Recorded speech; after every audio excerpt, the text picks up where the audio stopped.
Mukarramin, para wakil talqin, Bunda Haya, Profesor Priyatno, juga pemangku manaqib pada malam ini, yang mulia Ibu Hajjah Mulyatmi. Kita khususkan doa kita semua untuk beliau sekeluarga. Semoga Allah memudahkan segala urusan, Allah melimpahkan keberkahan segalanya, semuanya, selamanya. Amin, amin ya Allah, ya Rabbal Alamin. Hadirin ikhwan akhwat para pecinta kesucian jiwa rahimakumullah, saya menyampaikan disclaimer, mohon maaf kalau nanti di tengah perjalanan saya menyampaikan khidmat ilmiah terjadi kendala teknis. Saya sedang berada di Sirna Rasa, berada di rumah atau di kediamannya Pak Rektor Usama yang mulia Bapak Dr. Kiai Haji Dadang Mulyawan MSOS. Tadi ada beberapa kali saya terpental dari room Zoom ini, ruangan Zoom ini. Jadi mohon maaf yang sebesar-besarnya. Semoga lancar sampai akhir. Hadirin ikhwan akhwat para pecinta kesucian jiwa rahimakumullah. Pada malam ini saya ingin menyampaikan bahwa ampunan Allah Subhanahu wa taala didapatkan dengan dua cara.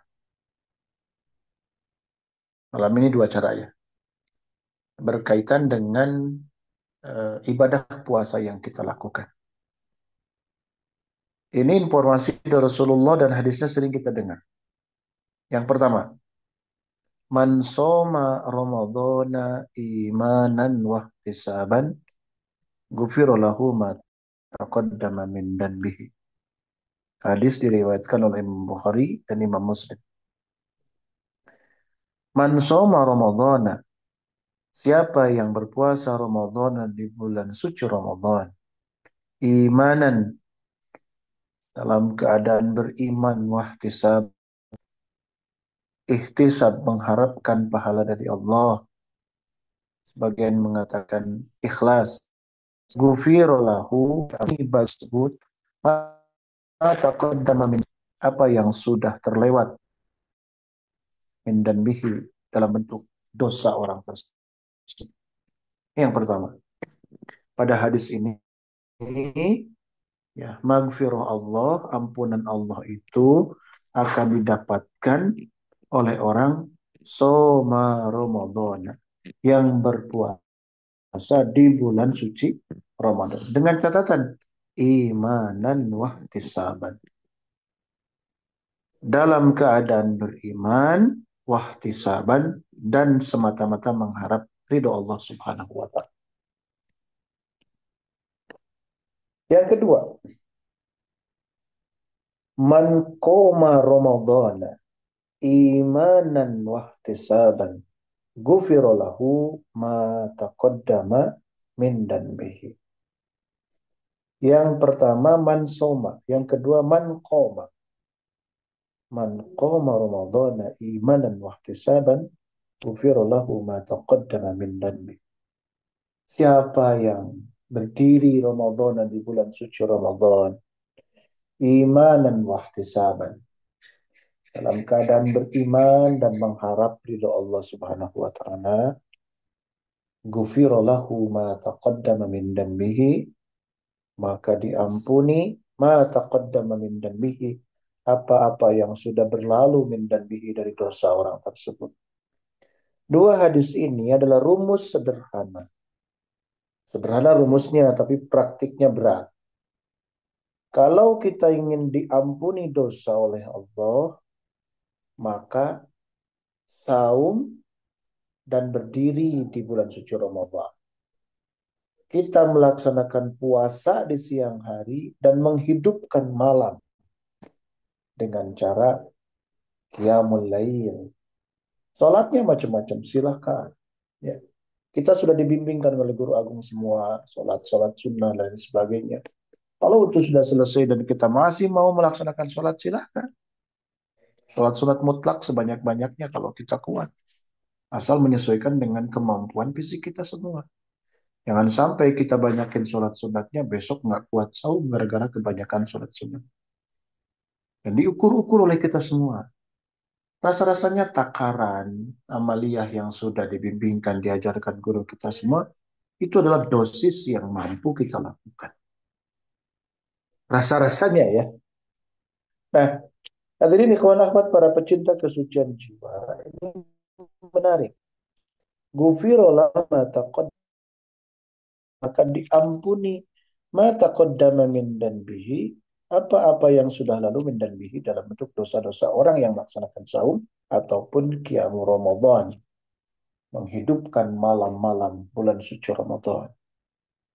Yang menarik adalah apa bedanya danbun ya dengan maksiat. Danbun atau sayyiat. Saya mendapatkan informasi ini dari postingan saya di grup Wakil Talqin. Jadi ada ad-danbu, dosa, as-sayyi'ah, keburukan.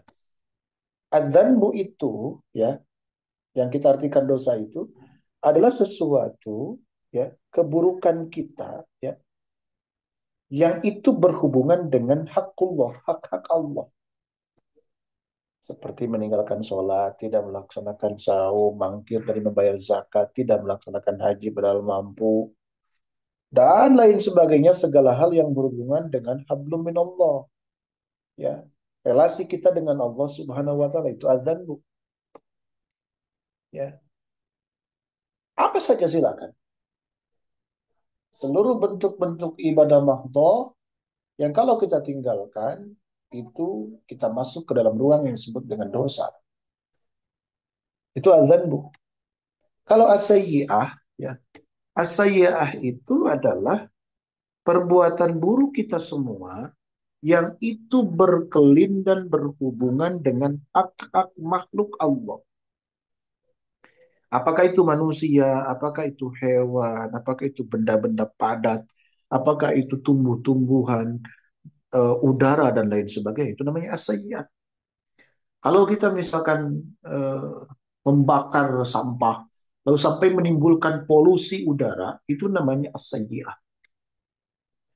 Kalau kita membuang kotoran, sisa-sisa kotoran rumah tangga ke selokan, lalu selokan menjadi berubah warnanya, aromanya, yang kalau dicicipi jadi berubah rasanya, itu asayyi'ah karena kita mencemari air. Nggak tahu tuh kalau memagari laut itu termasuk atau tidak gitu ya. Laut dipagari dan lain sebagainya, saya tidak tahu. Apa dan ibu lebih paham itu. Untuk kita melakukan keburukan yang itu konteksnya hubungan dengan makhluk Allah. Apakah manusia, apakah hewan, apakah tumbuhan, apakah benda-benda eh, zat padat, zat cair dan sebagainya. Itu namanya as-sayyi'ah. Diksinya disebut dengan as-sayyi'ah dalam bahasa Arab. Ya. Kita nyakitin perasaan orang lain, ngegibah dan sebagainya. Itu as-sayyi'ah. Dan itu hubungan kita dengan sesama manusia.